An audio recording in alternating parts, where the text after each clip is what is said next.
Welcome to the Leavecast, a first-time reader show based on the epic fantasy series Wheel of Time by Robert Jordan.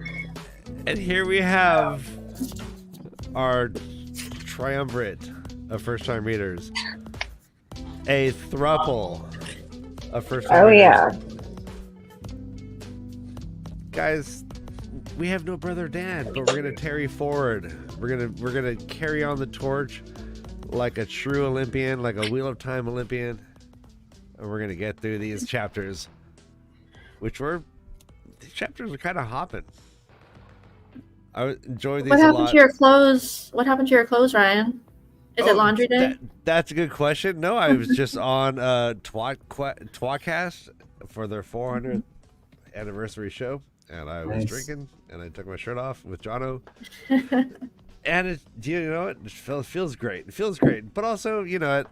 This is episode 166 of our whole canon of Leavecast, and we're doing chapters 5 through 8 of Knife of Dreams. We lost Case so she'll be joining back quickly.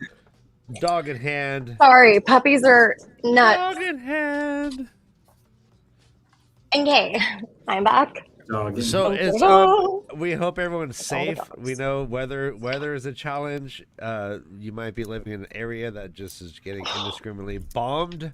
That is a challenge in this world, sadly. So we hope everyone is safe and in good hands. Yes. And Be if you safe. need an escape, let's talk about the Wheel of Time. I have notes. Let me find them. I'm ready for this. Brother Dan thought he might not be able to make it, so I prepared. Chapter 5. What is Chapter 5 called? I have ours full of Okay. I gotta go back.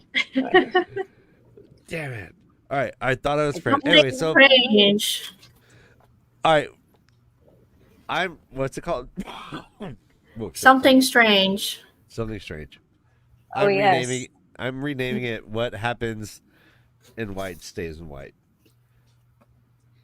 Because this whole chapter is, you know, it's Fail. It's her POV. She's still trapped by the Shido. And like starts off with like some fun Schadenfreude, right? We get to hear about Galena just getting like continuously tortured, which is, you know, I have a soft spot for her pain. She's getting switched in the back of her knees, right? Ew. And where else? It was like the back of her knees and somewhere else. And like if they wouldn't let that wound heal, they just kept like reopening that. Yeah, That was like pretty intense. yeah, these guys are insane. It's almost like the whole joke, like, yeah, don't find yourself caught in a Turkish prison. You know that joke, Josh. We know this joke. Everyone knows. They reopen wounds. What joke, Ryan? I don't know that I do. About, you know, you never want to be caught in a Turkish prison. Also, you never want to be in a land war in Asia. Anyways. But it's like we get to see like Fael's like her brain and her mindset. Mm-hmm. Before we get into the details, any thoughts about like Fael as a whole? She has changed since we first met her. Like just jumping on with Perrin after he freed Gaul. Thoughts on Fael? Well, Gosh. I didn't care for Fael at all until she got captured. Is that weird? Oh. Okay, but you like her now, though, right? Now she's super Yeah, badass, like right? she's growing on me now. Yeah. What I've always about liked it? her, so this was just extra good stuff for me. Yeah. Like she's obviously super smart, observant, resilient, and she has like a kind of a protectorate. She's Kind of resourceful. and also like towing this interesting line with Rowan, which I can't wait to get to talk to you guys about. But very quickly in this chapter, all of a sudden, like a father and son duo somehow just stole the rod and just handed it to her. It's pretty cool. Yeah. Cool or just plot devicey? I don't know. Fael. Oh, well, actually, let's just say. Let's ask: is Fael Taverin? Real fast. Did we talk about this? I'm sure. Didn't we talk about this, Josh? I'm Sure, sure yeah. that we've asked this Just before, real fast. but It's like a yes/no question. It's all good. no, No. I don't think so. No, I think she's just super badass, and she, or maybe it's the situation where like she's Taverin sometimes and not others. Like she's Taverin when the pattern needs her to be, Yeah. kind of thing. You I mean, know, the one that thing could she's- be yeah. possible. I feel like that could be possible. Like, I guess if we didn't get to see all her like scheming and conniving and machinations, like the idea that like one of her like, I mean, these people are like literally pledging fealty to her, right? Like, how many? Like, she's got like a group of a grip. Yeah. She's got a grip. She's got Well, a she's posse. captured, and she does She- have people. Yeah. And she's You got know- multiple previous queens underneath her. Multiple. Wait. Yeah, Alejandra and Yeah, oh yeah. Morgase. Mhm. And does she know they're all queens? no, she doesn't. She still Okay. doesn't know that Magden is Morgase. What is it called? So like, we don't gotta get into that. That's okay. If you're a queen dressed as something else, what's that called? Nah. All right. Yeah. So that's like, and she's like literally like sitting like in her mind. She's like, like what do you do? Like when they're literally pledging fealty to you, like, do I accept them all? If I don't accept them all, then like someone's gonna betray me. Like that, like thin line she's got to deal with. But she's never questioning at the root people swearing fealty to her, right? Like you never see that questioning of her power. Whereas like, you know what I'm saying? Like in her POV, in her mindset, she's so people are swearing fealty to her, and her only conundrum is like, oh, I might not trust them, but I gotta kind of accept them all because I don't want them to betray me. It's not like what the WTF, like literally like random people are swearing fealty to me, like she doesn't even question why that's even happening, but it is happening. Like, anyways. Minor point. It's almost like a character. Like, well, it just shows how, you know, like royalty. She really is like. Yeah. Yeah. That she's accepting, taking for granted, or not taking for granted, or just accepting as, like, you know, not even like notable. Like, she's like, oh yeah. Like if that was happening to me, and like Perrin, it's happening to Perrin. Like all of a sudden these people are following him. He's like, what? Like, and Matt, all of a sudden he's got the band of the right hand, and he's just like, what? Like, fuck, this is crazy. They're all dumb. Like, I'm not smart. Or, you know, they all like question themselves. Fael, nah. she's like, Yeah, she's like, this tracks. Everybody, yep. Mm-hmm. Yeah. You're all you guys- gonna follow me because I'm the leader. Yeah, that's. I'm so glad you realized. I didn't have to point this out. But her father is like second to the queen of the land she's from. I mean, it's not a stretch for her to like play this role. In fact, she rejected it by becoming a hero of the Horn, right?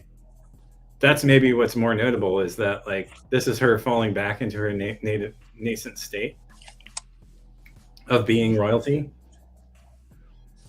as yeah. opposed to her rejection of that and her acceptance of, And, you know, and I guess like, how do you put it? Maybe if like Robert Jordan like explored that more, it might feel like that conundrum would feel more like a real thing. Like, because that is the true nature of her story. Yeah, she left her family, mhm. and like was, you know, like she was destined for like a very set role in life. Like, but now she's acting in that role, but she's not thinking about that. She's not like, oh, like I tried to leave this.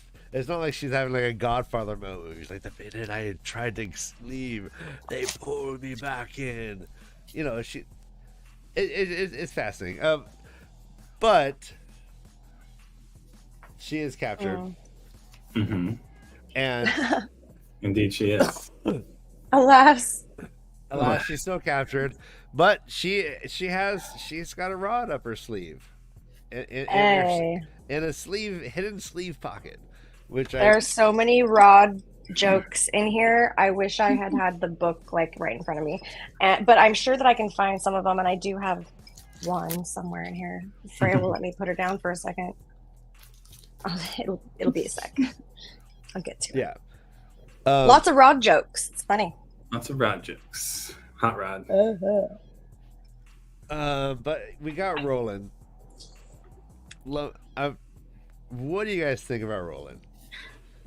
He just doesn't give up. Right. He's like, what happens in white stays in white, you know, like, let's get Yeah. together. I don't care that you have a husband. Like, I'm like, oh my God. Yeah, Yeah. he's persistent if nothing else. So we learned a couple things. He's really good at, picking very nice flowers for a hair bouquet. He'll if he will stand. He will stand in front of you and put flowers in your hair like it's the 70s, and you're at a Grateful Dead show, which is great. He's like, I love how multifaceted. He will kill for you. He has killed a man for her, and he knows that she's trying to escape, and then he reveals to her that like he and a group of people might be wanting to escape also, and he had designs on taking her with him, and she freaks out, starts punching him, and then she's like, "No, you did this. Jeez. I thought you were gonna leave me this whole time. You're gonna keep me and save me." Oh And God. It gets. Did you what? Oh God, you devil! Which is Nothing. A great movie. No.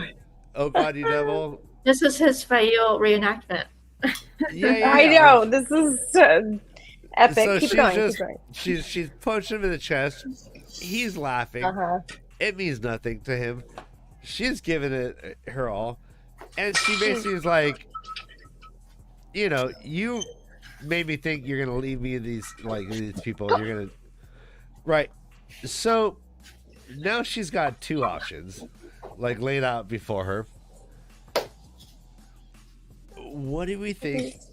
And he also promised that he'd get her out of there, and the first kind of like white boy camp, like town or white people like normal like whatever he would just drop off like, oh, once you see your people, we'll just send you off, and I'll never see you again. What was the question? What do we think of this? Like, do you trust Roland? Yeah. He could do anything to her if he wanted to, and he didn't. And he's like, yeah, if we leave, then I'm just letting you go. Like that's what the whole plan was all along. Now, but she's got she's basically pledged herself to save a bunch of people, right?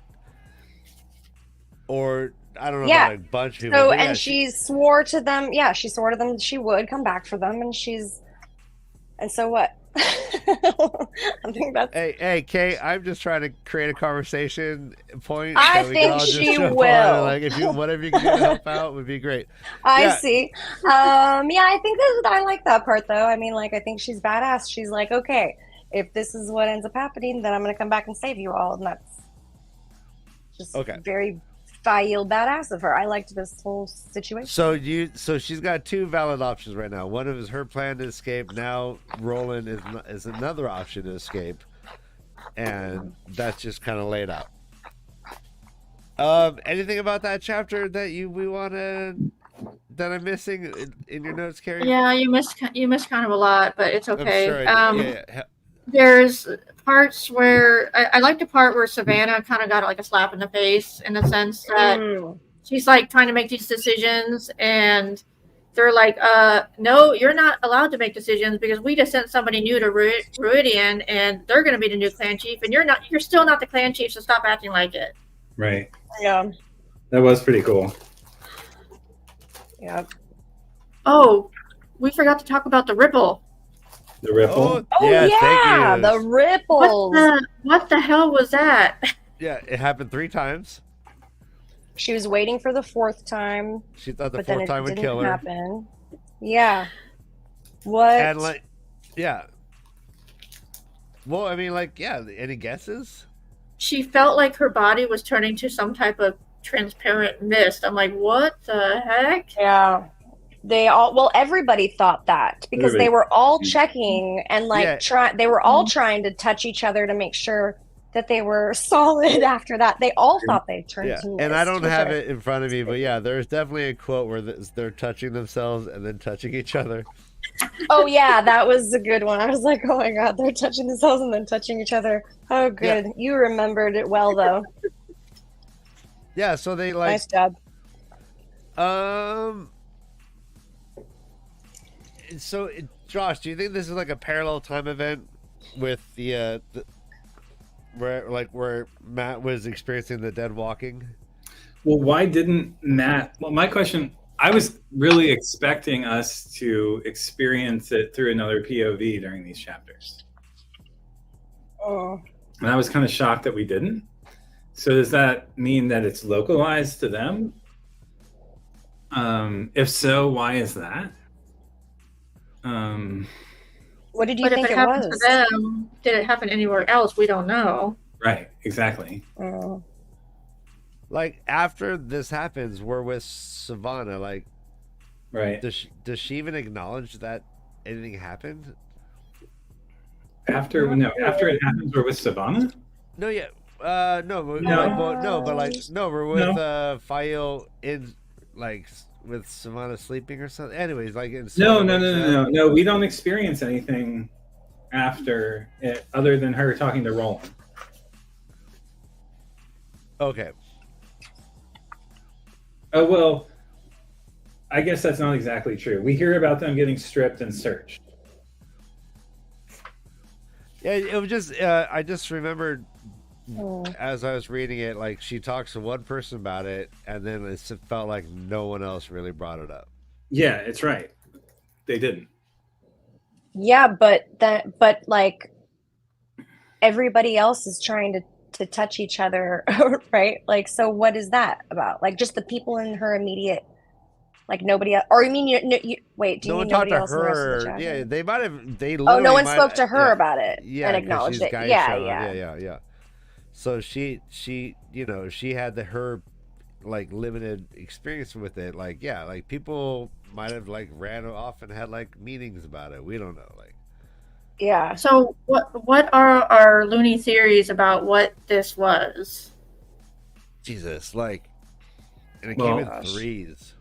Well, think 'Cause about I'm like- what thing do we know? There's one thing in the books that we know about that affects reality in this way. I'll let you two puzzle that out. Say that Oh again. my gosh, Josh. What thing do we know about in the books that affects reality Or affects the patterns in a specifically. way that could cause this kind of disruption that people use? Like And it's balefire. frowned upon to use it. Yeah, To use it. you're saying Bellfire, right? Balefire, yeah. Good job, Kay. Pat yourself on the back. Don't. I got something right. So I mean, Suck. obviously, Yeah, if it nature. happened to all reality, we know that Matt's POV. Well, we already kind of know that Matt's POV and Perrin's POVs are not in sync with one another. We know that from. Wait, the why do you previous- think that? We've known that from from the the- previous book that they weren't. That they were at different points in the timeline, even though Oh. we're reading them quote concurrently. Wait, what are you Not really drinking? concurrent, Josh, but what is that you're clearly. drinking? What are you drinking? What is that? A sour 23? strawberry letter. Crazy. Yeah. The Florida thing, is it good? No, it's from Baltimore. It's not Florida. It's really good. Yeah. Strawberry sour hop- sounds amazing. Hop sour. All right, we'll Um, keep going. But so we know that they're not in sync. I think this proves further that they're not in sync. So I would watch out for some kind of crazy Balefire event probably to happen or something like that we haven't seen yet that causes these. Yeah, I Presumably was- it didn't happen locally to her. I don't think anyone there can use Balefire. So again, total theory here, no clue, but that would be my guess. Hmm. It's the only thing we know of that can disrupt reality in this way. So And I for was me- yeah, go on, Carrie. Yeah. thinking a little bit differently. Like maybe this is either another sign that's a dark one, or the Great Lord is breaking That's- free, Mhm. or like we saw the dead people walking. I mean, this obviously is different, but I just feel like the world is getting distorted in a way, and like something big is about to happen, Mhm. and like all these ripples and stuff that are Dead I people. don't know how to walking. explain it.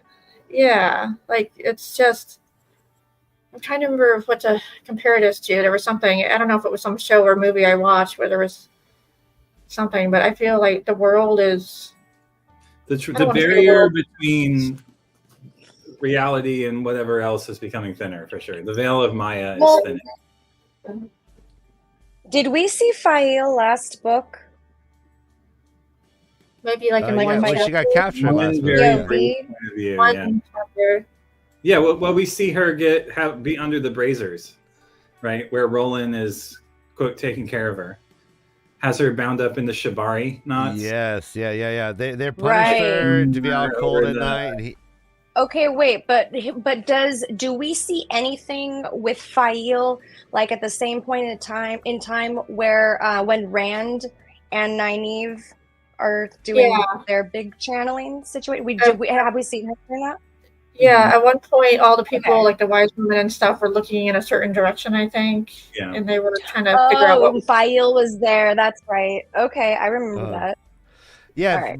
but so Josh is speculating that like what we're seeing right now with this like triple ripple, which I'm calling it. Like yeah. That I'm gonna go. Ripple. Ripple.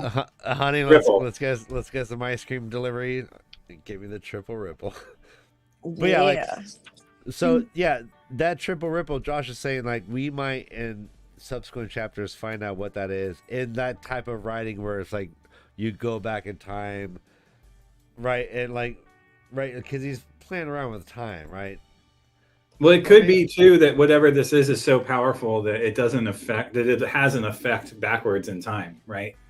If something gets the reason I was thinking it could be in the future in Balefire is Balefire will remove someone from the pattern backwards in time. It will uncreate them in reality back to the point where like someone might disappear from reality altogether, right? Like Oh, I assume if I like Balefire to 4-year-old, the world could change in such a way that like their parent was never pregnant in the I hear current you, yeah. right? I hear you Yes. get bonus points if you Balefire a 4-year-old. I want to Balefire all the That's the demented I'm just thought. kidding. But on the other hand, it suffices to make the point of like, I could never have been pregnant Oh, if wow. someone Balefired my son, right? True. Yeah, do you think that, all right, so like here's a good question though. So would you like the moment your son, hypothetical 4-year-old son, gets Balefired so much that like 4 years is erased, would Mhm. you feel something in your gonads? Oh, like this, the Would you The feel like, spermatozoa, like would the the sperm just congealing. jump back into your gonads? Yeah. Would you get like temporary elephantitis? I don't I say definitely. think so, but maybe I'm wrong. Okay. I think it Yeah. depends on the point in time at which the Balefire sends you back to. All right. I might turn this into a poll. Oh my But I don't know God. how to phrase it, so I All right, so Josh, we're looking at our notes for this chapter, and any like significant points. Yeah, the ripple is fascinating. It does feel like it might be a Raffo. The only other thing that I really got from this was Thavara wants to move the camp higher up in the mountains, which is kind of a bad idea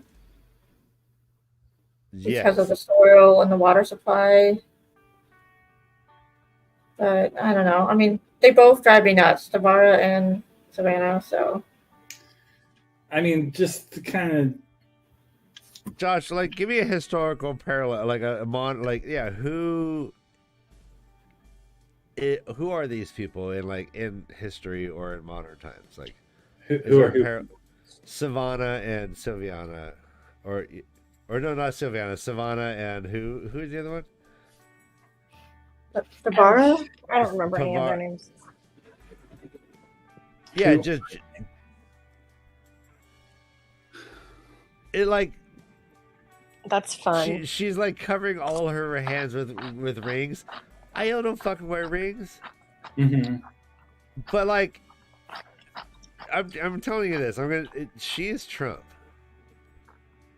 No. She's Trump. Everyone accepts the fact that she's Trump has a fucking golden toilet bowl made out of gold. If Savannah could have a golden fucking toilet, she would have 5 of them. She has servants watching her while she sleeps just because and servants waiting while she sleeps. Yeah, no, she's excessive. Like, she wears all the rings, she wears all the diamonds and gold, and this is unprecedented. Just like in modern American presidencies, Trump was literally unprecedented. Like, he came in and like set new standards, and it seems like a lot of people are just accepting Savannah for what she's doing. Maybe uncritically, or maybe I'm wrong to think that, because it's not just.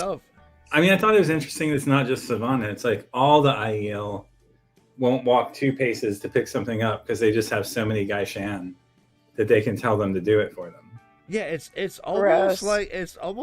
I feel like they're gonna. Oh, it's like an Egyptian thing. Yeah.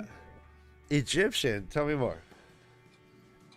Should we walk like an Egyptian? The pharaohs, and like there were lots of people waiting on like the royals in like ancient Egypt. Yeah, like ways. I don't know that much about it. I don't want to say anything that's incorrect, so don't quote me on any of it. I'm just saying. No, that's the imagery. It's just the imagery. For me, that's what happened because of like all the gold jewelry. Like, it reminded me of like visiting Nefertiti, tombs and things like that. So, anyways, that's I totally makes sense. So, yeah, the whole like, oh, I'm sitting on my like ancient Egypt, maybe, I don't know, but lots of fanning of and being fed like figs and shit. No, nobody moves a muscle. Yeah, giant leaves. Then we have the Coming to America version where Eddie Murphy just has like. See? That works too. Sexy women servants. That totally works. Oh, your royal penis is clean, Your Highness. He's like, oh, yes, I think that's probably. Oh my god, that's one of the greatest movies ever. Right? Coming to America. But all right. Yeah. All right. Let's go to chapter 6, which is a Matt chapter. I'm so excited about these chapters. The Matt chapters. Oh my god. Yes. So good. Yep. So, also, she was panting so hard that her breasts heaved. Okay. All right. Oh, now we can move on. Hi, Shar. All right. We're in Val and Lucas menagerie still.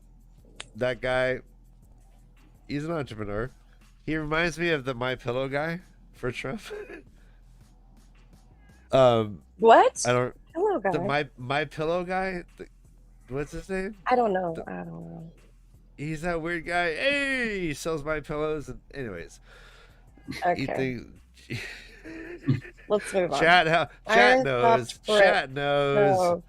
Come on, who's the My Pillow You guy? know, every time we don't laugh at your jokes, you can't just be like, chat knows what I'm talking about. I'm just kidding. No, yeah, no. This guy's so bad. They're like, do not compare him to Valenluca. Oh no. Yeah, Jorgen. Yeah, we got dice. But we got yes, Mike Lindell. Thank you. Valenluca is Mike Lindell. Jorgensen. We He's have funny. a lot of dice in this chapter. That is true. He is addled with dice, and we learn a Oh, lot. very This is good like dice. this is a crazy like Very. introspective chapter for Matt. We get to see Matt like fucking puzzle out some very amazing No, things. I think he does. I don't know. I don't think he does that in this chapter. I thought he did that later. Is that Or later? was I listening? I don't know. I thought he in did that later. chapter Like, 8, yeah, go ahead. chapter 8, he puzzles out more stuff, but He but there's starts still a lot with of this, interesting things. He started- Anyway, but he does Matt- have a lot of insights regardless. Go He ahead, does. Carrie. What about Matt's dreams? He's dreaming of corpses floating downstream. Ooh. I mean, who doesn't though? Oh, Who doesn't? He saw the dead people walking. I mean, like, oh my goodness. honestly, anytime, like, I used to have a weird thing about the word tissue. Anytime somebody would say the word tissue, I would think about like dead bodies and floating downstream. So I totally get it. I'm kidding. It's not, that's a true story actually, but not really about the bodies. Just weird. Anyways, anyway. All right, yeah. There was something really funny in this See, look chapter. who's not Dude. making sense now. All right, let's all say hi to Patrick Lightbody. Patrick Lightbody. Patrick Lightbody. That's New the best names, name new ever. faces. Hey, like Hello. hey, like a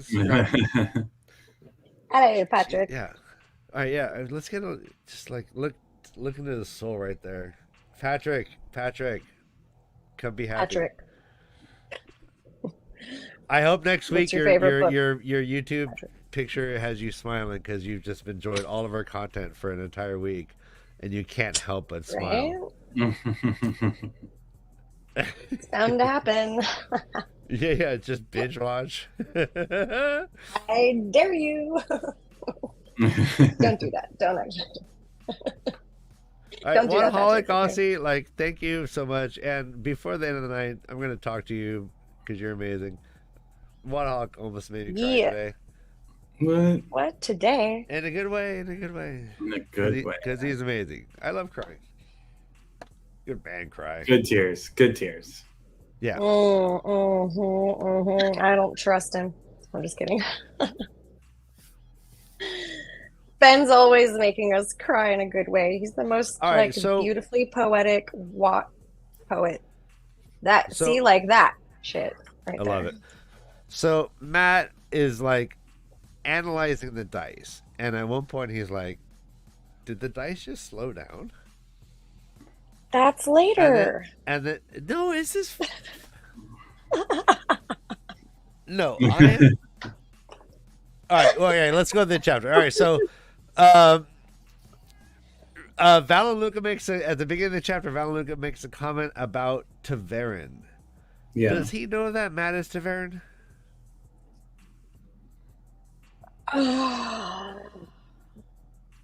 Valenluca's tricky. He probably knows a lot of everything. I don't think I don't so. Because he gives Matt an odd look when Matt mentions it. Mm. He says, "You might not like it if you really were Taverin," Matt muttered, which made the other man give him an odd look. Maybe he Yeah, was just I- surprised that he would say it out loud. Luke is pretty bright. Probably figured it out. Yeah, interesting.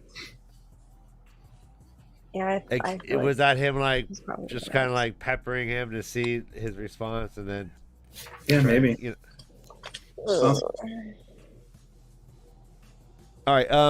And then the next little scene, we have Petra hanging out with Mhm. Matt, and Petra like basically like breaks down his like he's like God, I don't. He's like, basically, I don't got a good feeling about this. he's like, Matt.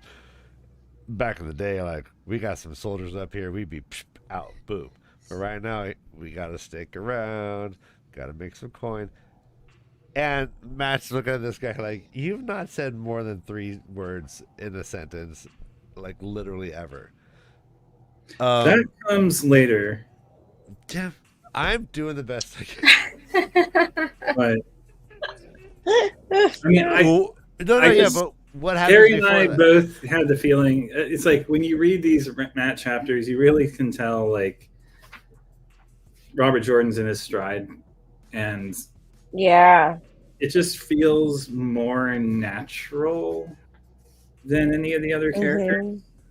Less forced and more coherent. We do get a lot of gendered references, not only from Matt, but also like Fael in the previous chapter, like the assumptions that, again, have been present all throughout the books, but there's times when they become more or less forward in the narrative. Matt's still trying to figure out what's going on with the game with Tuan and who's on top. I love how he thinks about Rand and he sees Rand and Min making out naked. Oh my god, that was hilarious. Right? But then, like one sentence later, he peeps back in, and they're just like doing something more than just right. Like, didn't he insinuate like, "Oh shit"? Yeah, the colors. Yeah, they had not been wearing any clothes. There were worse things to spy on than kissing. Very careful what he thought. Light. Yeah. Yep. Hey, Josh, if I had that ability, I would not watch you have sex. He definitely had some boning going on there. Saw some boning going on there. Oh yeah, right. And so Matt thinks that this is what is happening in Nice real knowing time. Right. Nice. Do we all agree with Matt that like? OnlyFans. Do we all agree with Matt that these colors are like a peep into what is happening in real time with the other our party member? I think Yeah, so. apparently. I mean, we do see it happen already with when Nynaeve and him were sitting, when Nynaeve and Rand were sitting with the Choden Call, the Chode. Chodes? Yeah. Chudsters. All right. So Matt. Matt, so what? So he on. finds, clearly this is Taverin at work, right? That he finds this horse breed and this stave of black ewe from the Two Rivers that shouldn't be there. Mm-hmm. And in both cases, he walks away like snapping his fingers and with a little jaunt in his step, like he got a good deal on both of those. Yeah. Yeah, I like that part. Go ahead, Carrie. Sorry. Yeah, I like the part when he went to the town and he was just randomly browsing and saw like a bucket full of weapons and quarterstaffs and stuff, and it's like, hey, look at this, and I just love Matt and the staff because of my own martial arts training, and I just get giddy whenever I read about that. Right. Yeah, it's been really fun to see Matt like go from like the Two Rivers person to like the Matt in all the cosplays that we've seen, you know, like at the cons. And it's just been, I didn't know where the hat came from or anything until we like started reading about it, and so it's neat to see that develop. Yeah, and he is so much like Robert Jordan. He looks so much. Ryan, what is happening? I'm working on my camera. Making me wow. dizzy. I know. I was like, whoa. I get motion sickness over here. And you're right. Matt, I think, does like just represent Robert Jordan so much, Mm-hmm. in so many ways. A little scrappy, but creative person. I did have to stop at the Jamaican place and get a meat pie today after reading this chapter. Yeah. Yeah, I never had one before. How is it? they're delicious. Yeah. I mean, Okay. so, do you guys think Robert Jordan is a horseman? Like the feel of this, the way he Wasn't he always wearing describes- riding boots? What were those boots he's always wearing? No, that was your mom. Okay. Yeah. Sorry. Sorry, Yeah. Mom. No. Sorry, Mom. Oh yeah. That It's was described like, in such- extremely specific. specific Right. detail. Yeah. Oh shit! 1 second. I don't know like anything about Robert Jordan and horses. I don't know if he like owned horses. I feel like he must have. Or he must have, like, I mean, he must have had some sort of experience with them. Maybe not. Maybe he had equine therapy And then, before it was a thing. yeah, he came back with PTSD. He was like, Yeah, complete- you know, and a complete- horse like really helped him through it, and now that's hence Bella was I mean, born. unfortunately, I think more likely is he had a horse betting problem, but Oh, just a guess. I love it because we've got Matt with the dice and then all the horses. Oh, I love it. Josh, you're so astute. So astute. Good stuff. Should've known Sorry, I'm with no sneezing right now. Hold on. Noise. Oh my gosh. Um,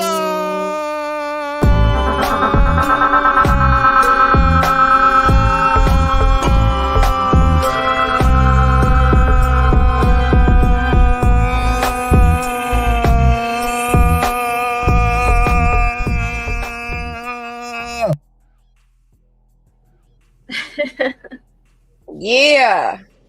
All right, It was everyone. about no. time. Thank you for being About patient. damn time. I just want everyone to know that, like, you know, Brother Dan and I prepare differently. Like every joke that I ever say on the show, I thought about the week before. I write them all down. It's all like it's all scripted. Clearly. And brother, clearly and so Brother scripted. Dan's role is to like go through the book and like get us narratively like progressing us forward. And like all of the jokes. So like right now everything's flipped around, and you know, just doing the best I can. Topsy turvy. Triple But, ripple it- style. But thank you for the Bella.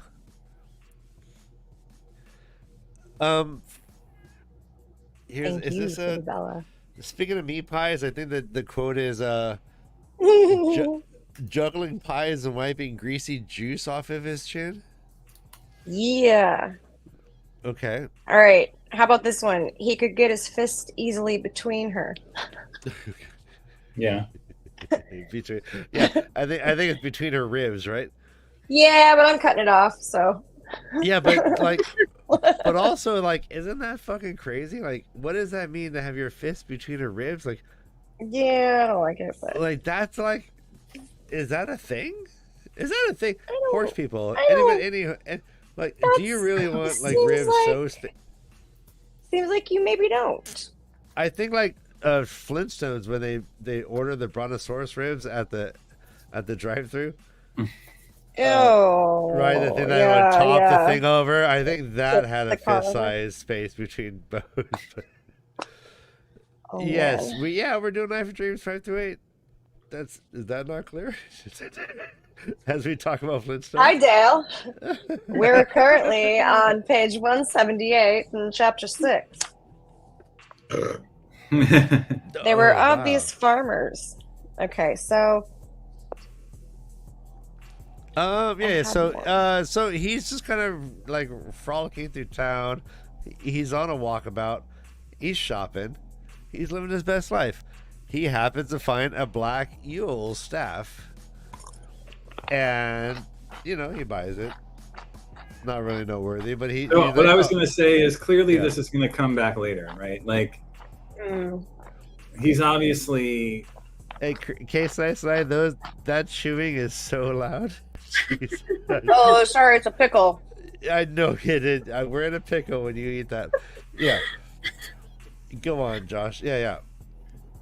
That's all. I mean, I just feel like this is a Taverin moment that both the horse and this ewe staff are going to come back. Now, was it actually a staff, or was it like something that was used to make a special stave. bow? It's a stave, which is basically just a piece of wood that can be turned into something else. Okay. It could be used as a quarterstaff, although it's probably too thin. But it also could be made into a bow, which is what I think his plan is. Yeah. A deliverer's style bow. He was so thorough that he actually Mongo. got that horse erect and measured his penis. And then the seller was just like, "Yeah, you know your horses. Your horse flesh. You know your horse flesh." Okay. That's what he says. My lord knows his horse flesh. Yeah, I know. Drink. Yeah, so yeah, I was confused too. Like he was calling it a bow staff. Yeah, it was. Yeah, I don't know what's going on with the black Yule. I don't think it was It's a stave. finished product. It It's wasn't a stave. Yeah, it's just a piece of wood that's ready to be turned into something else. Well, it's a bow stave and with the quarterstaff. Like, oh, it's just Mm-hmm. like a 4-leaf clover. All right, so but the whole time Matt's dice are rolling. Like he gets the quarterstaff, Mm-hmm. dice are still rolling. Gets the horse, dice still rolling. But like he feels like at some point it's the dice are quieter, dice are louder. I just burped to the mic, sorry. Oh. My big question, first time readers, is the dice playing like hot and cold with Matt? By hot and cold meaning like, oh, like, hey, you're searching for something and you just and like you'd be like, oh, you're getting warmer. Oh, nope, you're getting colder. Nope. Oh, you're going the right direction. You're getting warmer. Is that what the dice are doing, basically, metaphorically, to Matt? That's I what don't I know. used to think, but now my mind has changed after reading these chapters. Didn't he say at one point that he felt that there was more than one set of dice in his head? So I feel like if there's more than one set of dice in his head, maybe they have different purposes. Okay. Yeah. Okay. No, that's okay. Okay, that's interesting. You brought that up because that was definitely something we learned about the dice, Mm-hmm. and Yeah. that might be just the case. What do you think, Josh? Do you think that like the dice are like nudging? I mean, I think that they have to do with the pattern again and how close he gets to some event that is pivotal.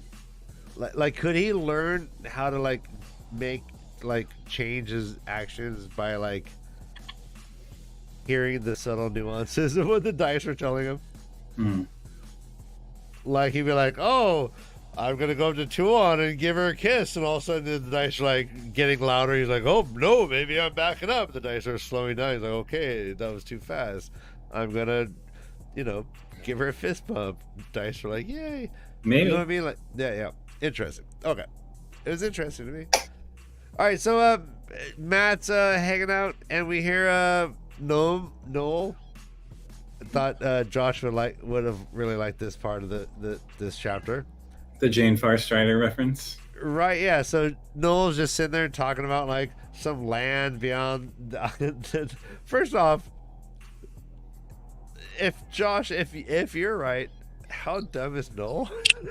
is he like wanting to be caught? Like he sounds like he's like going confess. Like if he was trying to deny the fact that he's this Jane Farstrider. amazing adventurer, shut the fuck up, Noel. Right. STFU, motherfucker. Yeah, literally no one's been to the place you're talking about. You're like a superhuman adventurer. Like, shut up. Like, go on, Carrie.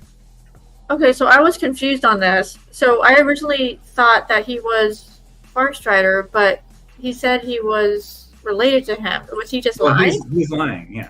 Wait, Okay. that's no. Well, That's no shit. That's Josh's. My belief theory that, is he's lying. You can tell that he's personally connected to this story. He's lamenting leaving his wife, who died of fever.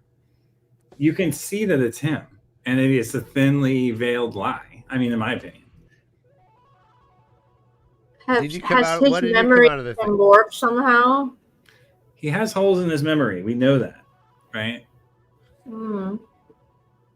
We've seen when the first time we met him, when he was sitting on the stool, and we have his POV. We experience the holes in his memory with him. Books and books. Doesn't and he books. start like? Doesn't he like space out like me a lot He of the time? spaced it out a couple of times. Like mid sentence, right? And, He does, and they're like, Mhm. "Well, I guess we're not going to get to know whatever it was that he was thinking about during that." Like, Yeah. it's even said out loud at some point. I think during these chapters. Right. So yeah, I agree with you. I mean, Buddy little pig. one possibility is he experienced something similar to Matt with the Iofan. That's what I was thinking about. It could Mhm. also be that he's like Birgitta, a hero of the horn or something, and like has lost he's- memories from his prior lives. Because it sounds like he's so much older than he really is. Like, how would he know all these things and all these old places that don't exist anymore unless he lived in those times? Right. So like that does sound really similar to Matt, and Matt we just learned in these chapters too is like talking about how they can see how the Aelfin can like see what's going on, Right. right? And they're like tracking what's happening right now and things. And so I mean that whole What's situation the is name just of the so- tower? Genji.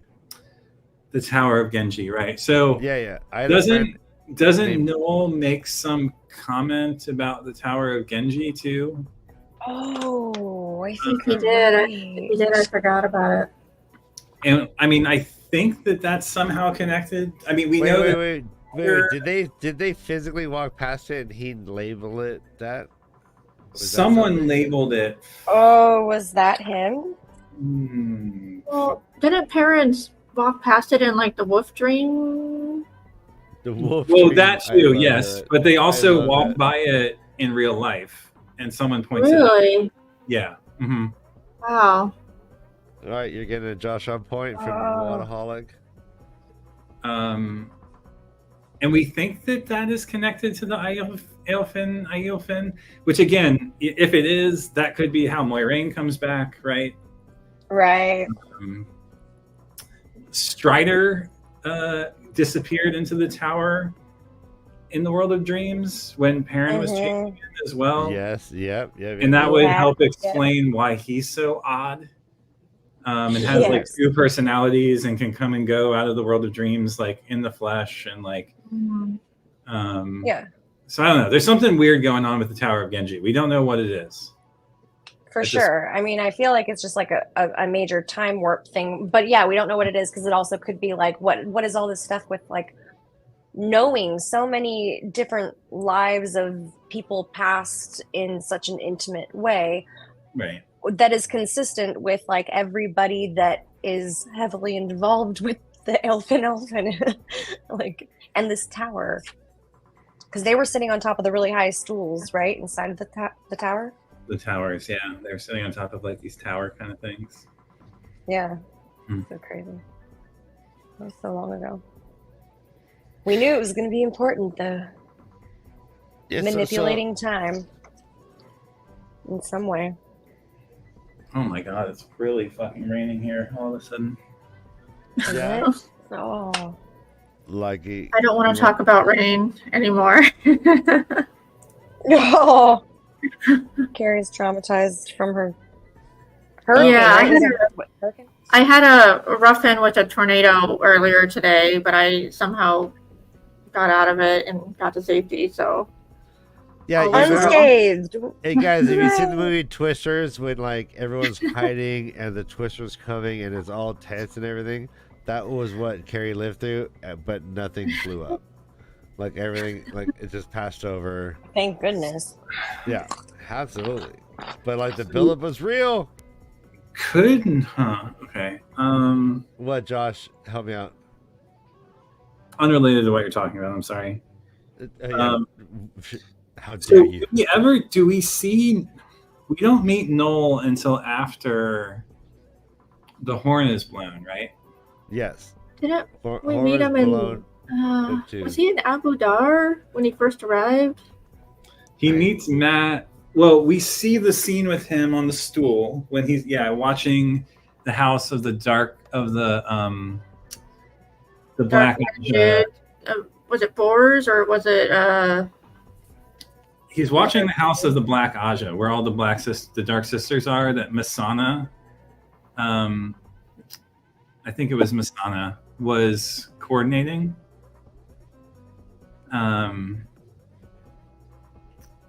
But I think that's after the horn. Yeah, that's because the horn is in book 3 or 4. So he could, in theory, be reincarnated, which would explain why he doesn't have memories, maybe. He does seem to know about the Golem too, which is weird, right? Yeah. Mm. Good night, Dash. Good night, Dash, and also just keep the stream on mute and on repeat all night. That'd be great. Just make sure you've given it a thumbs up. Thank you for being here. Good night, Dash. Okay, I will be right back. Keep talking. I can hear you. If we're still in chapter 6, I know we kind of jumped around a little bit. I want to talk about how Matt made a new pet name for Chuan. Precious. Yeah. He's like Precious, and I'm like, okay. Do you think he's like my precious? Yes, exactly. That's Well, that's what I thought of when I was reading it. You know, like you can't help but think of Lord of the Rings. Yeah. My question is she ever going to stop calling him Toy? Good question. No, because she's toying with him. Totally. I hope not. Good Well, nickname. We know what their pet name is going to be in the bedroom. All right, they're dropping like millennials. Good night, Kelly. What do you have to work tomorrow? Just kidding. Okay, so that's all the talking points I have from chapter 6. No, and she calls it a game, and he's like, "Yeah, it's I'm probably gonna lose because I don't even know what the rules are." Do you like? So he has some like real, like truly, kind of like genuinely heartfelt moments. Like his feelings for her seem to be like blossoming in a way where he's just like, oh, I want to, just like he's fantasizing about her. Is she just like the best? like honest God, is she just like playing him? Like what do you think is going on? Is he genuinely in love with her? Is she gonna crush him, his heart? Like what do you think is gonna happen here? He's like being vulnerable for like almost the first time probably. Didn't we talk about this, Josh, before the show? Like I'm not fully convinced yet that he really loves her. I mean, I feel like he's forcing it on himself because of the prophecy that he has to marry the daughter of the Night Moon. So is he really in love with her, or is he forcing himself to love her because he knows he has to marry her? Great question. Feels like he's living in love with her and can't help it. But It does seem like that. I mean, I agree too. Like, it does seem like he's just all of a sudden completely and totally like smitten.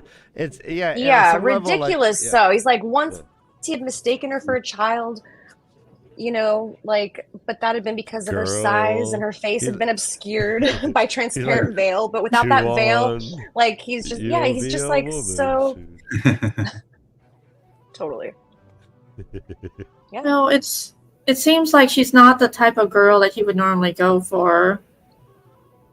So is this like an opposites attract thing? Like, I don't know. Or is it that she's like beaten him into submission by calling him toy and has some sort Well, of remember who else something called him? happening? Remember who else called him toy? Right. I don't- Exactly. yeah. So he's got like a little like, ooh, well, that's kind of hot. Okay, Jesus, all right. But it's also and- playing into his. This is great. Nice. I mean, it is also playing into his. You're right. The Finn did say that he would die if he didn't marry the daughter of the Night Moon. Oh, well, I guess that changes everything. Yeah, good point. Good point, both you guys. Liz, that's great. Really good. Good stuff. He certainly is courting her, and it might be as different than the women he would normally go for, but maybe that's part of what helps seal the deal that it's real. Right? It's not a tavern maiden, a plump tavern maiden he has on his knee. Mm. So Yeah. is our Matt growing up then? Or is Matt suffering from Stockholm syndrome? Like, Stockholm syndrome. I mean, Yeah. the word is Like- escaping me, but yeah, what his experience, his negative experience with Thailand certainly leaves him vulnerable in a way. Yeah. Yeah. I agree. I think there's some weird psychological shit. yeah, Going like on here for him. She's like one of the 3 or 4 most powerful people in all of the world. Yeah. No, I think that she's Well, got like she's now the she's empress. controlling this. Yeah, Yeah. she's definitely in charge. And it turns out she's actually the Sanchen Empress at the moment. But Yeah, she yeah, doesn't so, know yeah. yet. He doesn't know that, but No, but Matt knows that this woman could just like, Crush him. on a whim, just like kill him, like have him killed, Yeah. like, and no bones about it. He's never been like under threat of a woman. Like he might have been like annoyed by or like pesky, like there might be like pesky women who are like pissing him off, but like he's never been afraid. But like this woman literally can like have him killed summarily, like executed. Oh yeah, easily Fascinating. in seconds. You know. Yeah, and then like, and for a guy like Matt who like bucks all rules, for him to be like, oh well, you know what? Hey, prophecy said I gotta marry this. Like, if it No, wasn't- he's not. Yeah. well, it's not just prophecy. It was the Aelfin. The Aelfin, right? And they did say he would die, right? Like if he doesn't, Wait, I mean, and then, which and is then, what we just I were thought- reminded of. I don't know what you mean. Is that a prophecy from the Alpha? I don't consider that prophecy. I consider it something different. Fact. Oh, like an if then? Well, it didn't seem like it. I mean, I guess it's prophecy. I mean, it's not told Well, through. It was No, directly it is. to him as information. It wasn't. It's not a myth that someone wrote and left previously in history, like you normally consider prophecy to be. I mean, I don't know. I guess now I have to look up the definition of what prophecy is.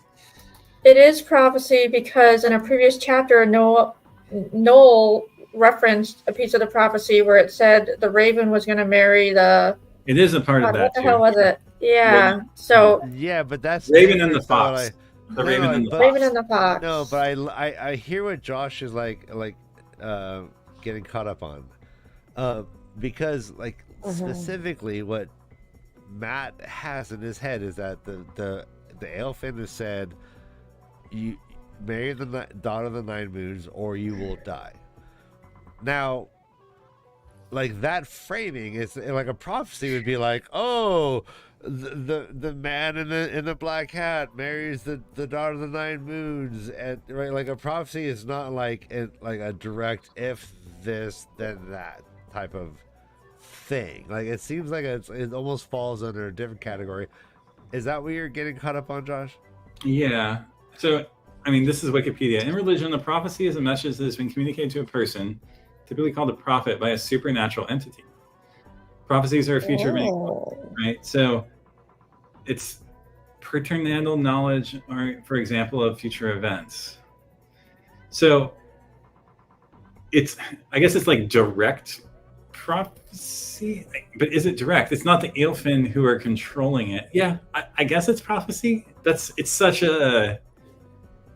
It's more like oracle, like Oracle at Delphi, like divination, like commands, like right, or like command hallucinations. But like, yeah, prophecies don't normally be like, hey, bro, like this is you, and this is gonna happen.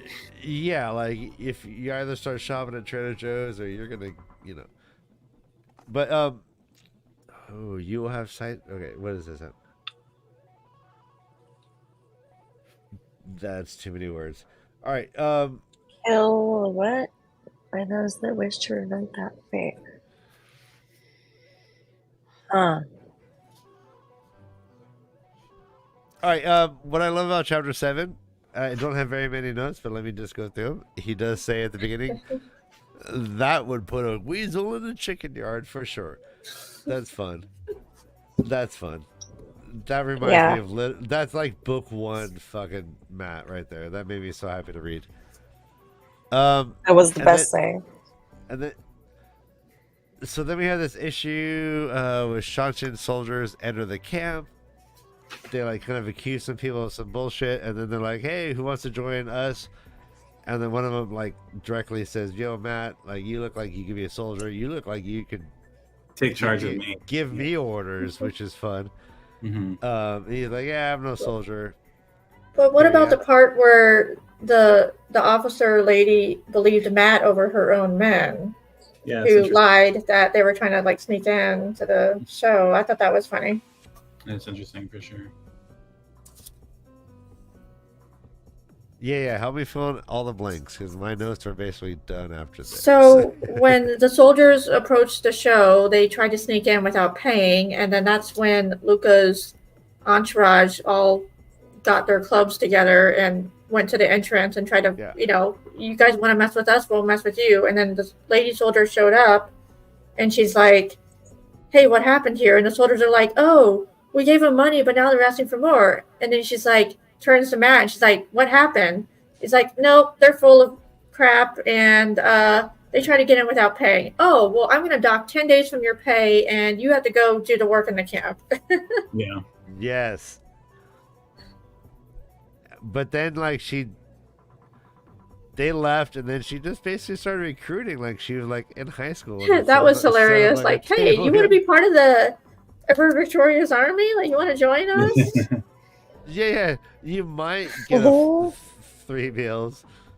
You might get a cot. We don't know. You might get paid on time. Yeah. Maybe. So Matt gives his classic, I'm no bloody hero. But he says, I'm no bloody soldier. I would not make a good soldier, he said. Which he's right. Matt would probably not be a good soldier. He has to be leading. That's clear. And then we get the Matt spanking scene. All right, His right hand landed on her bottom with a loud smack. I have it underlined, sorry. That pulled a startled squawk from her. Pulled a startled squawk. So good. That is amazing. Okay. I didn't catch that. That's a drinking obligation. Oh, yeah. Sure. So she's just like smacking, like basically like the soundtrack is "Smack My Bitch Up" by Prodigy. He walks in, she's just like "Smack my bitch up, smack, smack, smack, smack, smack." He says, "What are you doing?" He grabs her. She turns around. Jolene you know, which is, you know, Jolene. Jolene. She turns around, Dolly Parton's him in the face, smacks him. He's like, "What? How dare you?" Pulls her down on his lap, starts smacking her so hard that she's wailing in pain. He has to judge how many petticoats and or underwear she might be wearing because he really wants to quote unquote send a message. Ladies, how do we feel about this scene right here? Hot. And can you please speak for all ladies in the world? Just remember, the world's watching. Oh, the world. Super inappropriate. You should never spank a bottom unless it is asking for it. With its words, verbally and specifically consensually. Ecstatic consent only. Ecstatic consent only. Thank you, Ryan. Holy shit, that was rough for a second. Also, hot. Okay. Right? So many layers, Carrie. Yeah. I don't know what to say about this other than, you know, spanking is for kids. So why are adults like suddenly spanking each other whenever they feel like it? Like, it's just hilarious. Final flurry of hard smacks. Like Crispin on the door right now. What was that? That was Crispin on the door right now. Oh shit. Okay. I know. He's like, let me in. Come on, Fred. Oh wait, that's a fun emoji. What is this happy fucking little DJ person waving hi? What's up? I don't know. Hi, babies. All right, so so you're reading this. Are you just rolling your eyes? Like, are you like what's your feelings about this scene?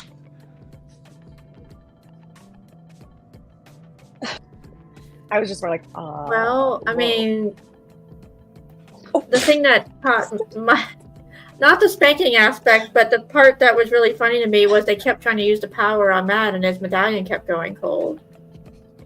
Yeah. So they now realize that he has a terangrial. I love that Bethaman is the one who ends up doing the channeling, which is a Suldam. Oh, yeah. Which is pretty big deal, right? Like, now she has to be trained so that she doesn't kill other people or kill herself. Yeah, supposedly, because, yeah. That was so sad, though. She was so freaked out. She's like, I promise I'll never do it again. And they're like, nope, once you do it, you're going to want to do it, and then you're going to want to do it more, and it's just going to be a thing, and you're going to have a problem, so we have to get you off the crack before you even get started down that road. Let's just, cut that off. Very interesting, yeah. Mm-hmm. So, I mean, but obviously that would be dangerous for them to let her continue. So, makes sense. Of course, Joby would have a comment about the spanking. So many. Okay, comments. So Mistress Anon mentions that Cadsuane also had a similar medallion. And everybody's like, well, how would Cadsuane have one of those? Wait. So Cadsuane, we know that, though. That one of her hair decorations is a fox head medallion?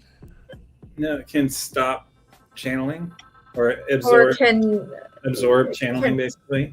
Yeah, so people just can't harm her. So is that the thing that she wears in her hair? Is that to prevent people from harming her? Each of the trinkets is a terangrial. Yeah. Or an angrial of some sort. We know that. And she said herself she doesn't know what all of them do. Which begs the question of how does she get them and where? Did she find a stasis box and open it? And she just did she take them from the White Tower? Mm-hmm. Did she find one of the secret deposit, like the 13th depository that doesn't exist? Yeah, because all the terangrial we're finding though are not like little hair-sized things you put in your hair, right? Like they're usually way bigger, or oddly shaped. That's fascinating. Josh, those are good questions. Oh my gosh, I've got a puppy on my book. I'm sorry. I'm not going to be much more help. Yes, look at that. He's like, this is about me right now, obviously. So, carry on. All right, yeah. So, help me out with your notes. I have note free right now. Yeah, so- I mean, I think we talked about all the big points on here. I just found there was one line that was really funny to me when Matt's like, when he first walks in and he's like, "Why are you guys bloody channeling like it's the last battle?" Yes, yes, It was yes, just yes. really funny. I Do thought it you have was anything more, Josh? just the disconnect between all of these different groups of Aes Sedai, like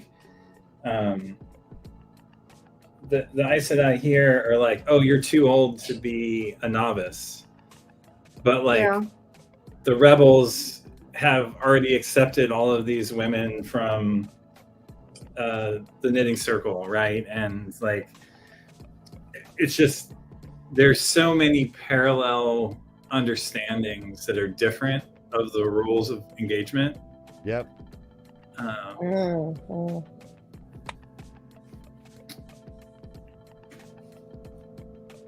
Yeah, and at some point, do you think like those that even follow rules are going to be like hindered?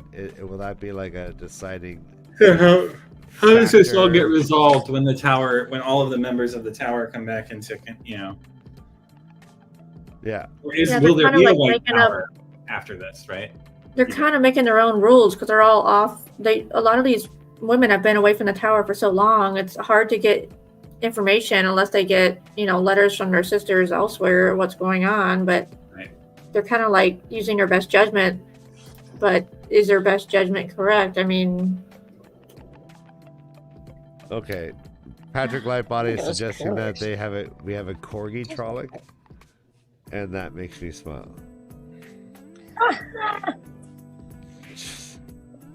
So cute. okay. Do you guys want to move on to chapter 8?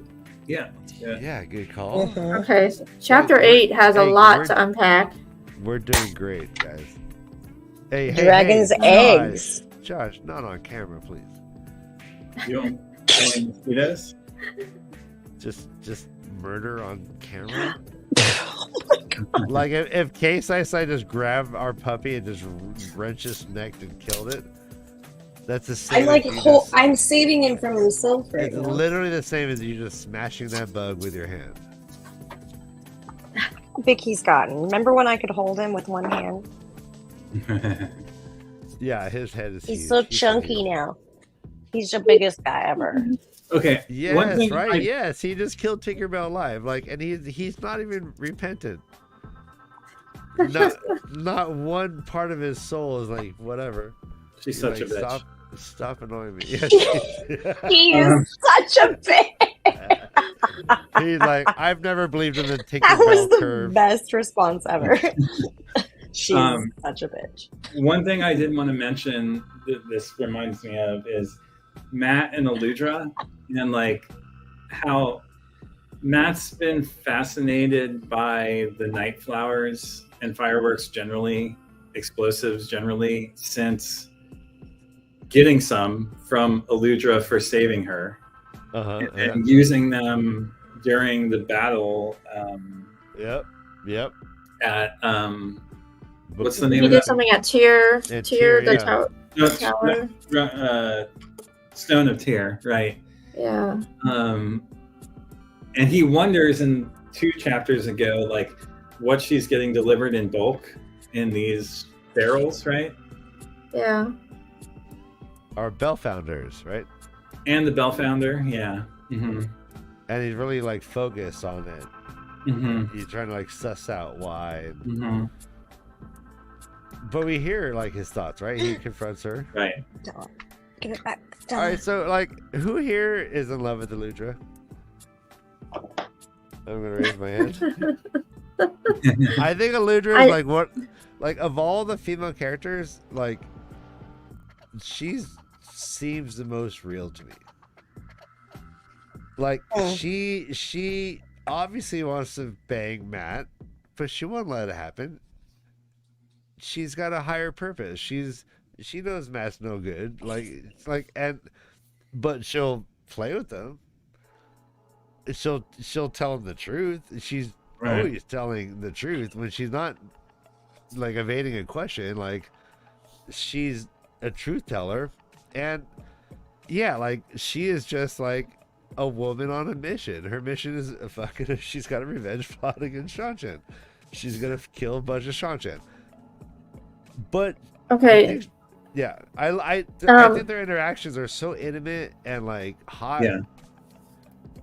And it feels like they could just literally just start tearing each other's clothes off any second during their. There's a lot of sexual tension for sure. Yeah. Go on, Karen. So I have a weird question because I didn't fully understand what was going on. So she's obviously releasing those night flower? Is that the term? Fireworks, yeah. So why is she doing that every night? Like, is she doing it for fun? Because obviously you had to put your own money into it. Like, it's a fireworks show that's a part of the gambit of pulling people into Val and Lucas traveling menagerie. oh, okay. So it's like she's her way of advertising. Come here, we got a show. Okay. And you've never lived in Central Florida, but it's at Disney World every night they let off fireworks, right? Okay. It's just part of the gambit of a theme park, which is what basically this is, right? So like, yeah, someone brings up Matt and Ludra ending up together in chat. Like, that's such a fun thought. Like, if obviously Tuon has this kind of like mystery like component. Like Tuon's like a blacksmith puzzle, quote unquote. More complicated than Yeah. And like it's almost like, okay, yeah, Matt's so addled with human memories from all of eternity. Like the only thing that would really sustain his interest would be like a super foreign person from a foreign land with everything's foreign, so he has to like that level of complexity is fun for him. No, Eludra's from here, and she still's got like she could like she's still exotic though. I mean, she's exotic to him. He's a boring Two Rivers man. I don't know, like. But like, do you feel like if Eludra wanted to, she could be like, "Let's go," and like he would leave Tuon for her?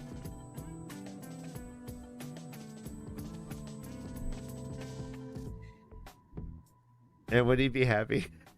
I don't think he would. I think he would have previously when he was trying to get in her pants, which clearly he was. But also he was trying to get in her pants for a reason, which was to get the secret of the Illuminators from her. What does that say about Matt then? That he uses women to his own ends? Yes. As we've known. Nothing we didn't know already, exactly. Yeah, I mean, if you're saying he's a sex spy, though, that's a whole new level. He's Sex spy? He's like a Natasha Kaminsky. Sleeping with the enemy. Yeah.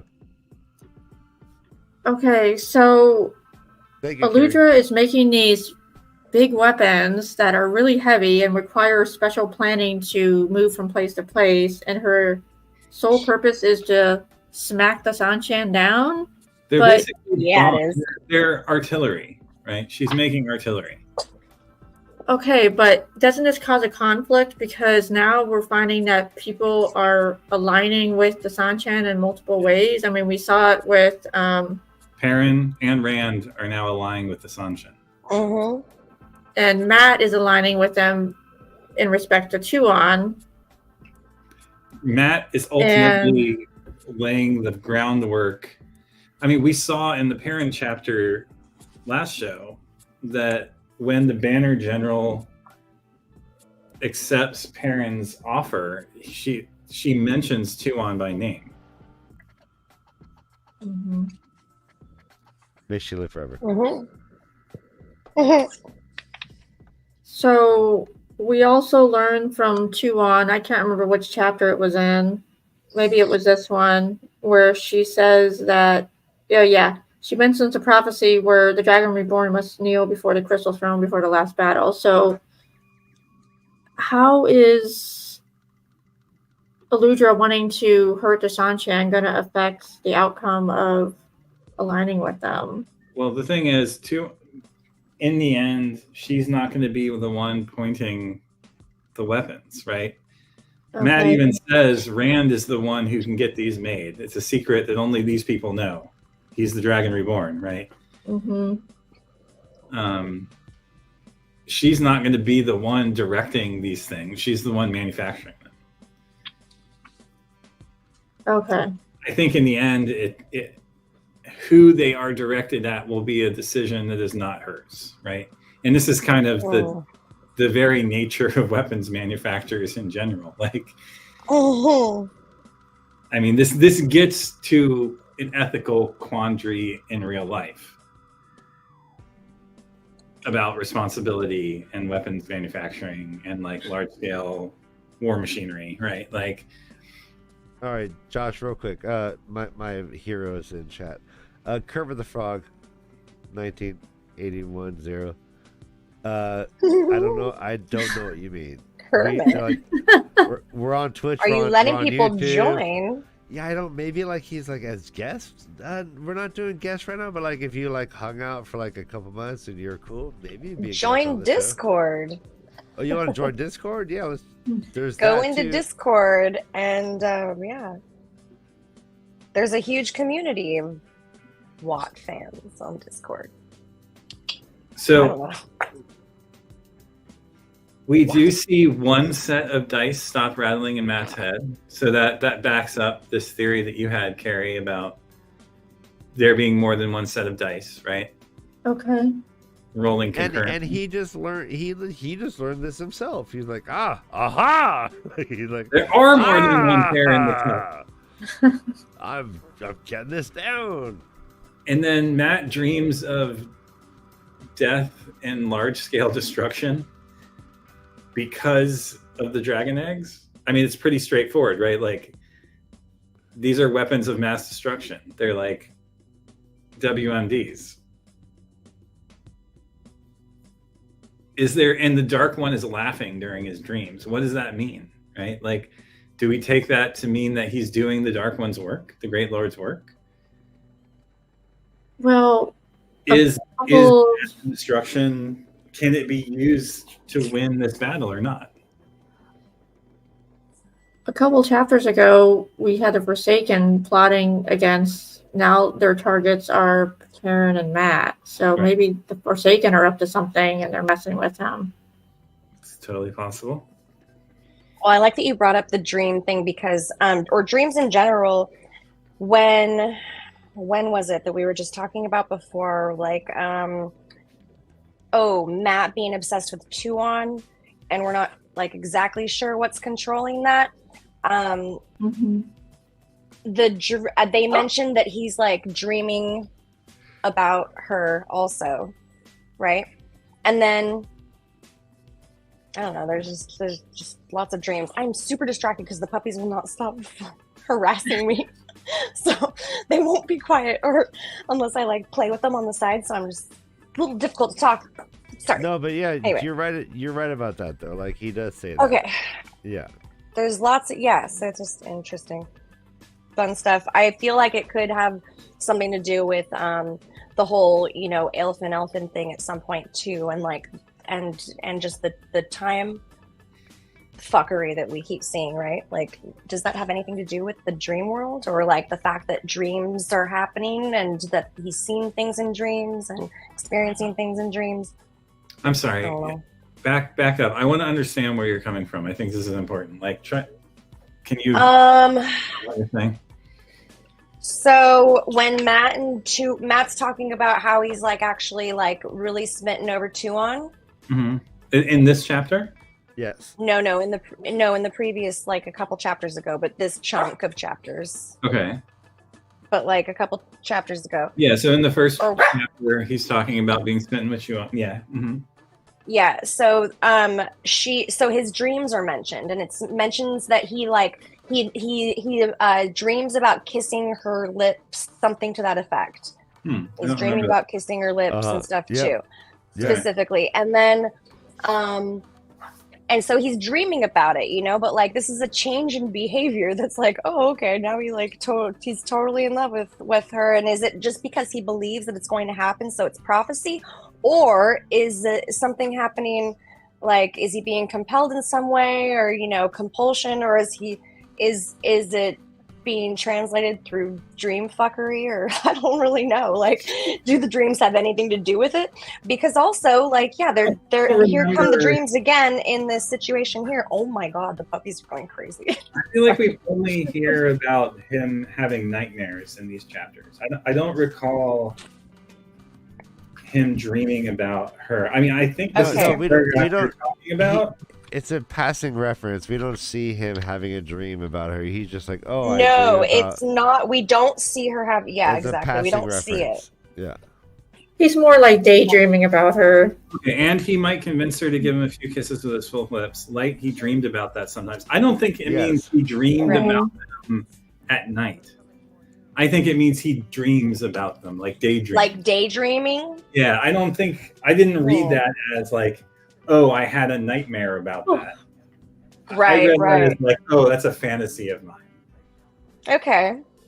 personally. But that's just how I read that. No, you're right. That's how it sounds when you're reading it. That is how it sounds. No, case I read it the more romantic way, that like he's just like finds himself literally dreaming about making out with her. Mm-hmm. That's what I think. Yeah, I thought he did dream about it. I thought he was actually having dreams. Yeah. But yeah, I don't know. I Well, wonder, does no. Talon Oh, wait, Josh just came from his trap Talon floor. I was killing a cockroach. That was crazy. You look like you're coming out from like under the floor. Yeah. Hey, real quick, let's go back. LBF, you want to be on the show? That'd be awesome. DM me on Discord. Anyone who's watching the show who feels like they want to be a part of, let's say, Tavern Talk on Sundays, which are the spoiler-free shows, hit me up. We always love having guests, and a lot of times just feel like we're bothering people. But if you want to be a part of it, like, it'd be great for you to reach out and help me out. But yeah, like, what do we think about Chapter 8? Is there anything more going on in Chapter 8 we want to... Oh, yeah. Oh, yes. So Yeah. the next interesting thing, we talked about Aludra making the weapons. He tells her that he knows the Dragon Reborn and wants her to come with him when he eventually leaves the show. The next big thing that happened was Doman married Egyanin. And now Matt's complaining that he has to sleep outside in a tent because the newlyweds need their privacy. He buys a tent. And he has it facing Tuon, so he can keep an eye on her. Matt keeps hearing rumors about Rand, and the general consensus is that he vanished and is no longer in Cairhien. He mentions that Tuon believes in strange superstitions. I thought that was funny. She asked about the Horn of Valir and Tarmangaiden. Yeah, talking about the dragon. She asked him. Yeah, she asked him what he knew about the Dragon Reborn, and the person. Not only is it, crucial that they secure the Dragon Reborn, but also the person who blew the Horn of Valir. And he's like, "Oh crap, that was me." And then what I call like the second phase of this chapter is when he presents Tuon with the horse as a gift. And they decide to go riding. And they pass by some tinkers. And the tinkers are like, what's going on? Well, he gifts her Razor, which I think is important. Yeah. That's already kind of Mm. Razor gets named Akin, right? Yeah. Which And means she's like, well, it's bad luck to name a horse before you ride her. And then she like takes off. And then Matt realizes that everyone who ever went through the Redstone doorway, their memories are basically transmitted back to Yes. the entire time. So the Elfin have been savoring all of his new memories then, presumably. Oh, I'm which trying to find this. I need to read this. Fascinating. And So good. It's so good. This was one of my most favorite things like that we've read so far. Yeah, This because was normally so Matt crazy. is like trying to push the weird stuff out of his head. He doesn't really think about it. But this is the first time where he clearly thought about it because Chuan asked a simple question. Hey, where are we? Where do you think we are? And he's like, at first glance, he's like, I don't know where we are. And he sees 3 hills and he's like, oh, I know exactly where we are. But he doesn't tell her this. He just thinks it. This is the capital city of, I can't even pronounce this, Aran?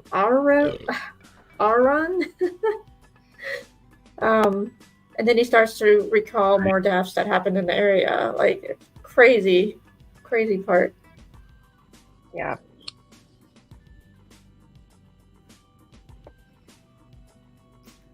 He wants to know how the elephant can harvest the memories from corpses. He realizes that doesn't happen, right? He deduces instead that anyone who goes through is then linked, so all their memories are transmitted back. It's like Ilfin TV, right? Like, and it does kind of explain how they continue to feed. I mean, I still think that they feed on the memories. That's their sustenance from the way that they acted and described it.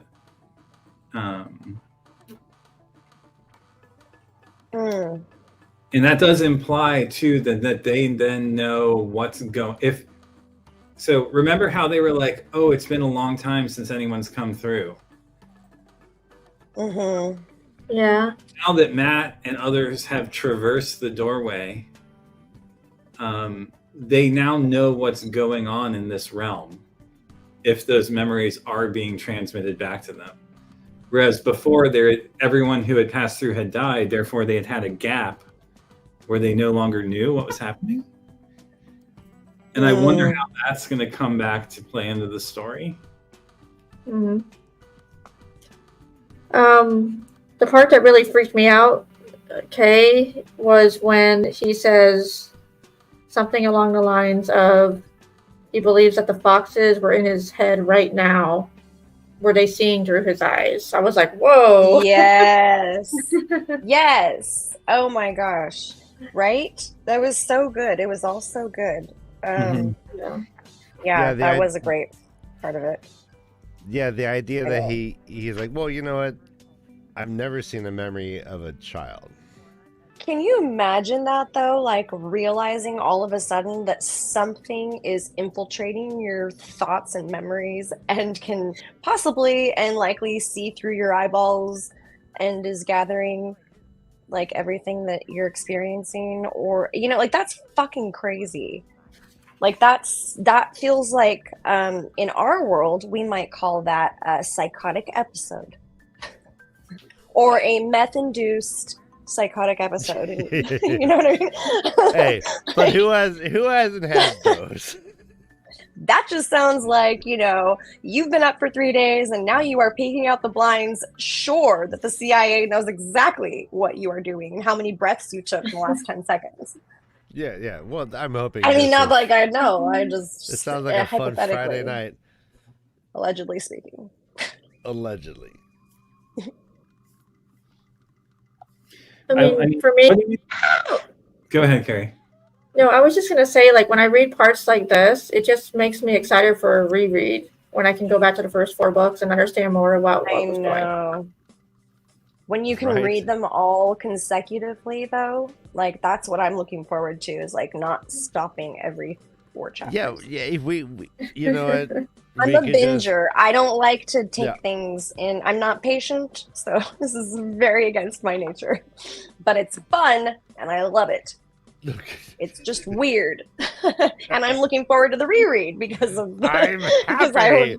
I'm I'm happy. super excited about it though. So shut up. You're welcome.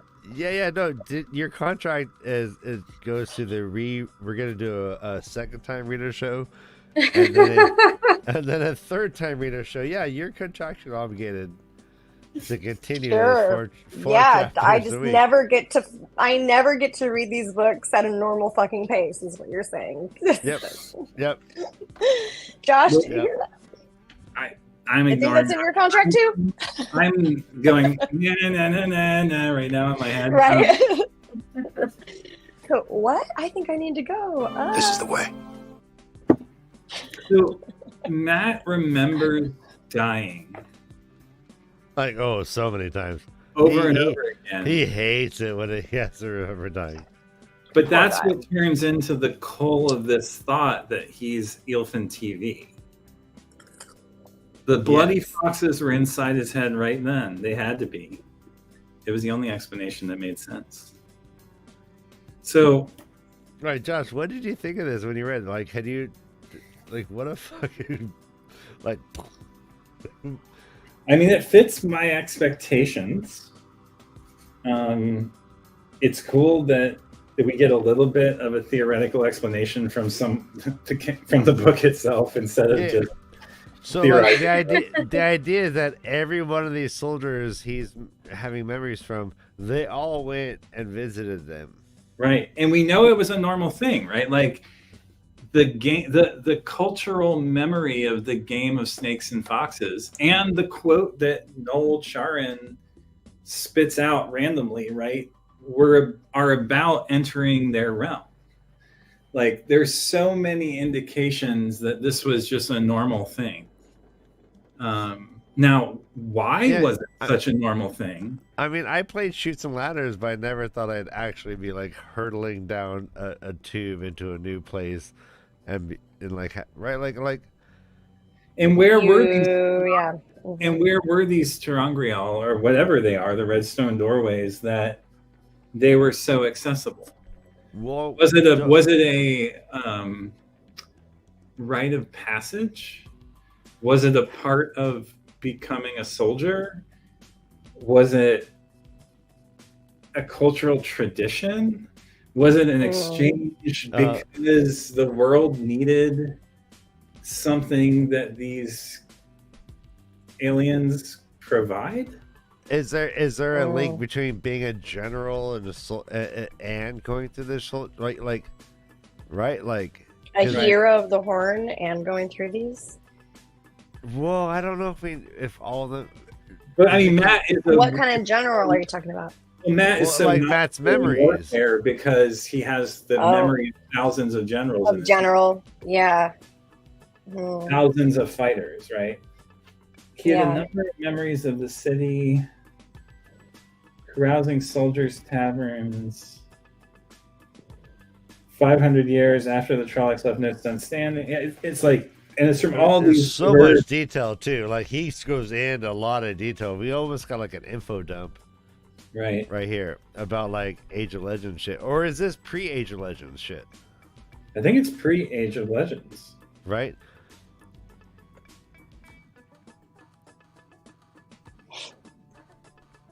All right. Did Well, and Noel was playing Snakes and Foxes with Oliver. Well, actually, it says. Right. The road behind them had been paved then and ran through the heart of the city, which is sprawled for miles. People had said that the artistry and stone of the Ogier Yeah. and practice in Tarbalan they perfected in Lundaran Core, London. well, you said London? Lundaran Core sure seems like it's based on London, doesn't it? It I literally think- is London with two letters shoved in. I think it's like London corn. All right, so London. Could the Ilfin see through his eyes? What was he going to do? I think we broke Carrie's brain. I know. You okay, Gary? She's Yeah, I'm just London. tired. She's like London. Oh no. All right, yeah.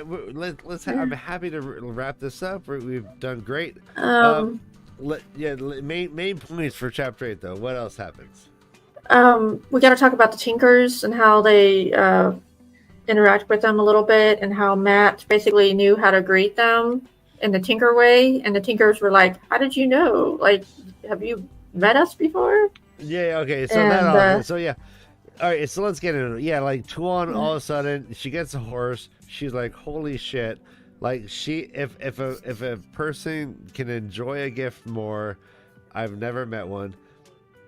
And she randomly takes off into the forest and forces Matt and Saroth, no, not Saroth, whatever, the other lady, like maid. to, like the like to like follow them, and it's all sorts of treacherous. Like any moment when you're jumping a horse over a fucking log, like legs can be broken. You're gonna have to shoot your horse, cut it up, take it home, eat it for meat.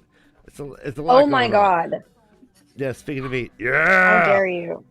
But yeah, so they're running through the forest, and she catches them,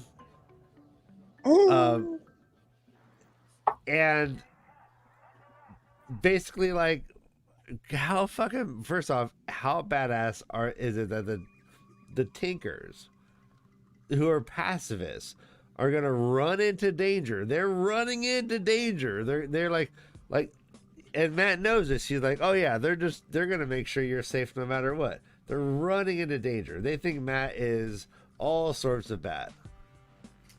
Oh. I love that. I think like that's sort of like strength and like passing on resist, whatever. All of that is like right up my alley. There's a reason we are the way of the leaf. Let's just give it its just due. We rarely get fucking this affirmations, but yeah, like they were like when Matt's like, hey, let's just go greet them before this gets weird. Like they're running through the forest. They're just like charging through the forest, trying to save this woman. And I love that about the Tinkers, because what are they gonna do? Like they won't even smack you. They'll like talk you down. Yeah. So Matt asks them, why is there such a big group of you heading towards Abu Dar? Mm-hmm. And Yes. they respond with a shocking answer that there is safety where the Sanshan rule. And we've talked about that, and we've seen that. Like there is like, it is a shame on the powers that be if there's unrest and civil unrest, and the lowest of the Sanshan feel unsafe, that becomes like a shame on the ultimate leader, and like they have to answer for that, right? Like we've seen that in books before, where like issues were happening, right? I'm getting no recollection here. I'm sorry. Yeah. What? I know, it's all good. But we've seen that before. Like this is like an aspect of Sanshan rule, which just makes them like so Oh, right. complicated, right? Like on a lot of levels, if you're just like you follow the rules and you're good, like you literally might want to live under Sanshan rule, because As long as you don't channel. yeah, and there's that. Yeah, like if we all could like turn our backs on Right. the fact that they're just like doing that. No, and there's a lot of this in history, right? Well, they're Like, enslaving people. You know, I mean, there's Absolutely, like yeah, a huge yeah. problem with that. So, yeah. absolutely, but like again, though, that's a really minority of the population. Like, what is it? Like 0.05% of the population are channelers. Like But it is bizarre how, like, it is becoming very abundantly clear how important they're going to be the um, Sanshan. to everybody. Yeah, to everybody. Yeah. And well, let's not forget, like Egwene had a dream. Egwene had a dream that the Sanshan are going to attack the White Tower, Right. and she warned them, and they're like, oh, and so at the last we had with Egwene is they're like trying to like suss out whether or not she is actually a dreamer. So they're gonna like, I think, Well, remember too, interrogate that woman in the cells. But go on, yeah, Josh. Yeah. prior to the Civil War in the White Tower, men predicted, right, witnessed lots of Aes Sedai with like wounds on their head and like death surrounding them, right? Interesting parallels there, I thought, between Egwene Oh yeah. and men's vision. Mm-hmm. The other thing this got me thinking about with the Eelfinn and Matt realizing all of this is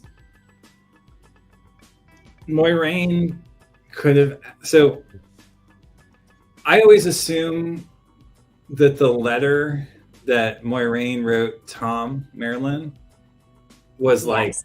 about their love Mm-hmm. and her dying. But in theory, it could also be about her future. I don't know Right. exactly how that fits in. Like maybe that hasn't happened yet or something, but maybe Tom and her both know about it, and so she can reference something that hasn't happened yet, like as a code or something to him, like I'm okay right. Or like, because here's how to this is get. still gonna happen, or like, or yeah, here's how to get to me or how to help me or something. Yeah, oh my god, I love it. And what does that mean? Like that her memories were then transmitted back, like, or Lanfear's. Like, if Sindane is Lanfear, are the Finn then also connected, able to see through the lens of Sindane? Ooh. And what does that mean for the story, if anything at all? Or is it just another random connection that isn't going to play into it? Because there's obviously thousands of those. Jeez, I love it. I hope that it all. I hope something plays out with Moiraine and the letter, though. That'd be Yeah, fun. me too. I mean, we did see him reading it more and more aggressively. I feel like it was described that like he's spending every day like reading this letter now. Mm-hmm. Long.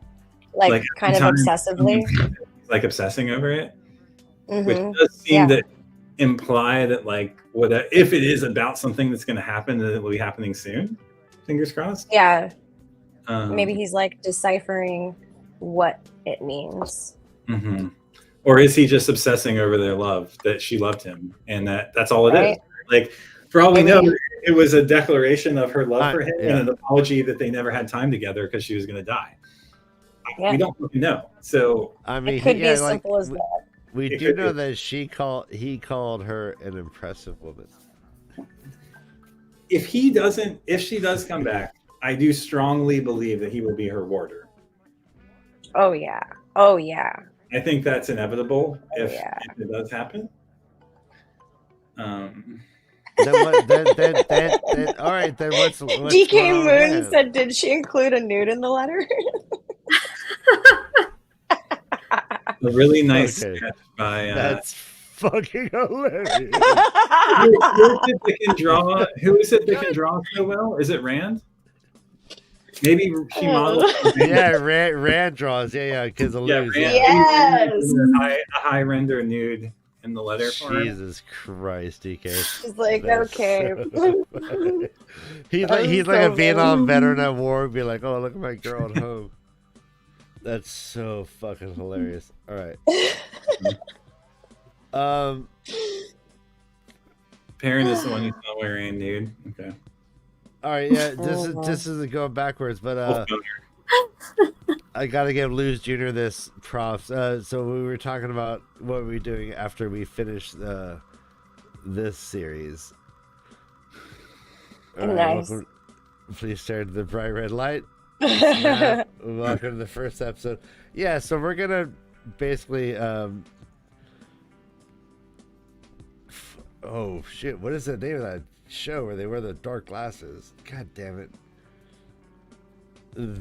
That's okay. Dark? Well, anyways, Men in no, Black? This is Men in Black. I Yeah, don't we're gonna Men What? in Black you. We're gonna Men in Black you. That's what that's a reference of. We're gonna Men in Black you. You're gonna forget everything you've read. We're gonna start over fresh. They just We're want gonna wipe our memories. Yeah, they want to Right. keep. Yeah, thank you guys. God, I suck. Wipe our memories. Yeah. So yeah, we're gonna There Men we in Black go. you so like they can it's just like Reset Check. your memories and have you read the same thing Yeah, every they 4 love watching chapters you at a suffer. time, Yeah. over and over and over. yeah. Evil, nothing, Neuralizer. lovely people. Nice. Is that what that's called? Neuralizer? That's great. Neuralizer. Neuralizer. Thank you, All right, Debbie. well, hopefully this episode was not a neuralizer for the audience. I've had a Right? good Oh time. no, okay, wait. We can't leave yet. Wait, there's something else I have underlined that I wanted to Okay, talk okay. about. I have to refresh my memory on what it is though, because I just underlined it and don't know There's what it is. nothing I Okay. love more than starting a good outro and only to be way Interrupted late. and say, no, we're not leaving yet. Okay. Never mind. Okay, you can leave then. Fine. No, we got the no. We got All this. right, chew on. Interesting. Lay it on us. Two on. Oh God. Why did I underline this?